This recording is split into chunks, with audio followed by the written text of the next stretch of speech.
Mr. Ambassador, thank you very much for talking to the Voice of America Persian. شما ریاست گروه کاری آینده عراق را بر عهده دارید. با این حال در گزارشی که ارائه کردید 29 بار به ایران اشاره کردید. چرا نام ایران بارها تکرار شده؟ آیا به خاطر نگرانی است که شما از آن به عنوان گسترش نفوذ ایران نام میبرید؟ That's absolutely the case. When one looks back the time I left Iraq. کاملا همینطور است.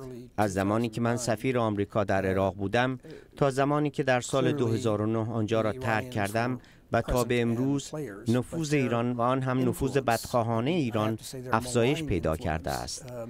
در آن زمان آنها در عراق حضور داشته و اموری را در اختیار داشتند، اما حالا بسیار بیشتر و خطرناکتر شده است.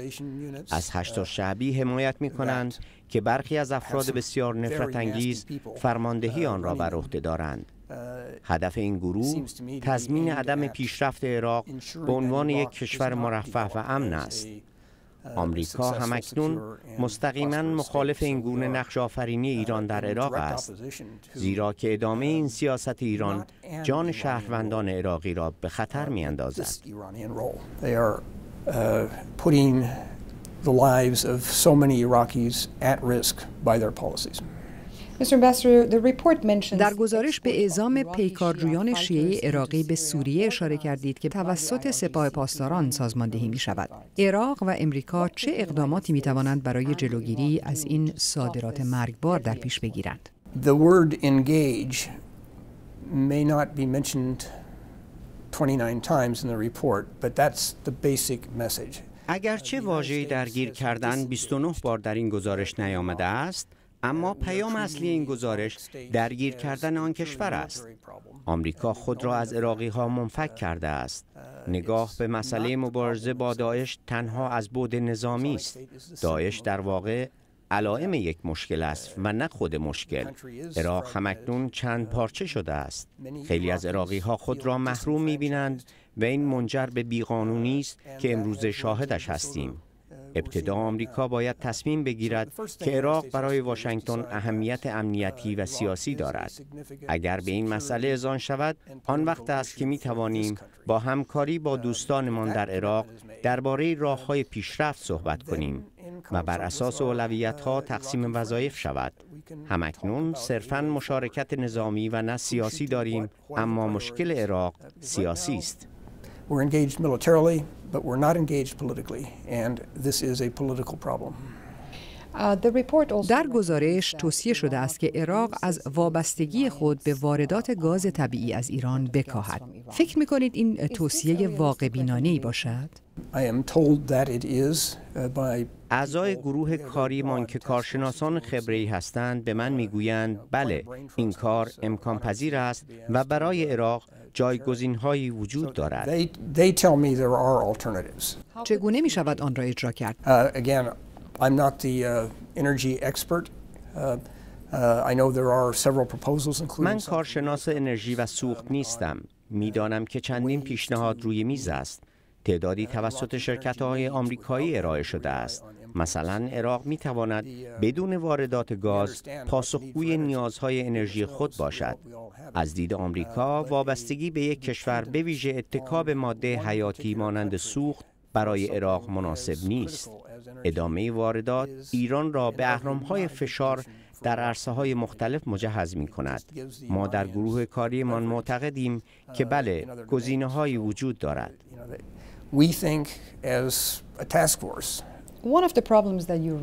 یکی از مشکلات عراق که در گزارش به آن اشاره کردید فساد است. میگویید باید راههایی در نظر گرفت که مانع از انتقال پولهای نخبگان عراقی به پایتخت‌های کشورهای غربی شود، پولهایی که در چارچوب فساد اداری به دست می‌آید. آیا این کار واقعاً عملی است و آیا پیشتر هم این کار انجام نشده؟ ما تلاش زیادی در زمینه جلوگیری از انتقال مالی گروه‌های تروریستی پس از 11 سپتامبر انجام دادیم و در کل این تلاش موفقی بود. پیش از 11 سپتامبر گروه‌های تروریستی می توانستند آزادانه پول‌هایشان را در سراسر جهان نقل و انتقال دهند، اما این دیگر میسر نیست. اقداماتی که منجر به جلوگیری از نقل و انتقال پول‌های تروریستا شد می تواند در ارتباط با فساد اداری در عراق هم انجام گیرد. این صرفاً نیازمند یک تصمیم قاطع است. این مسیری است که عراق و جامعه جهانی باید آن را طی کنند. به نظر شما تا چه اندازه ایران در فساد و با پولهای نامشروع در عراق دست دارد؟ آیا امکان آن هست که این پولها با سپاه پاسداران هم مرتبط باشد؟ Look at the role the IRGC plays economically within Iran. به نقش سپاه پاسداران در اقتصاد ایران نگاه کنید. تعداد شرکت‌های سوری دارند که برای آنها درآمد و سود خوبی تولید می‌کنند. هر جایی که شما شاهد عناصری از هشت شعبی هستید، نه تنها می‌توانید پیوند امنیتی را با سپاه پاسداران ببینید، بلکه پیوندهای اقتصادی نیز مشهود است.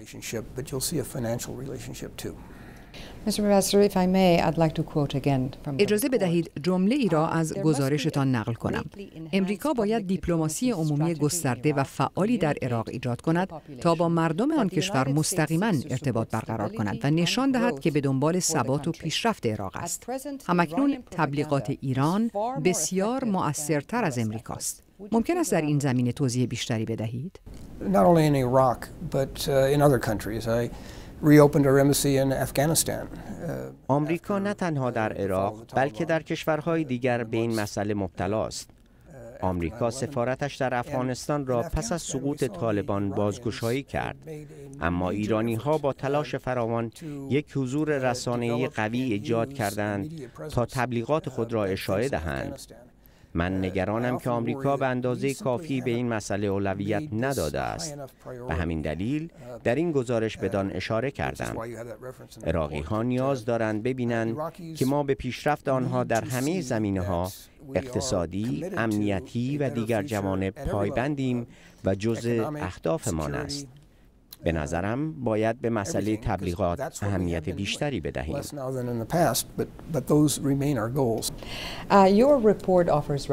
در گزارشتان توصیه‌هایی به دولت پرزیدنت ترامپ کردید، از جمله اینکه تاکید می‌کنید که با حمایت گسترده از عراق، امریکا می‌تواند طرح ایران برای قدرت‌نمایی در منطقه را تضعیف کند.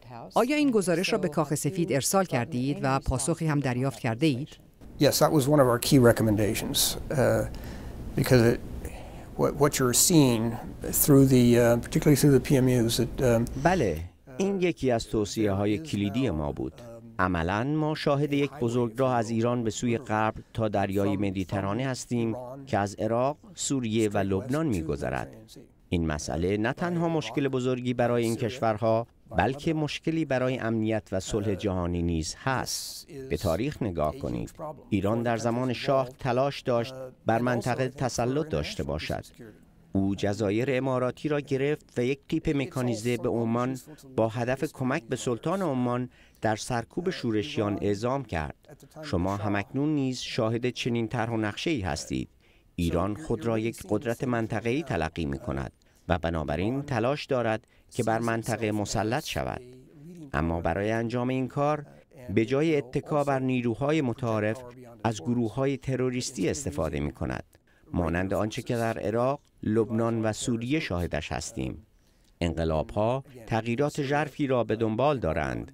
از نظر ژئوپلیتیک ما شاهد تکرار این طرح هستیم، و آن اینکه تهران خود را یک ابرقدرت منطقه‌ای تلقی می‌کند و برای محقق کردن آن به هر اهرمی دست می‌زند، آن هم با روش‌هایی که به شدت مضر و تهدید کننده برای امنیت منطقه و جهان است. It will do everything it can to project that power in ways that are extremely harmful to the region and indeed a threat to international security.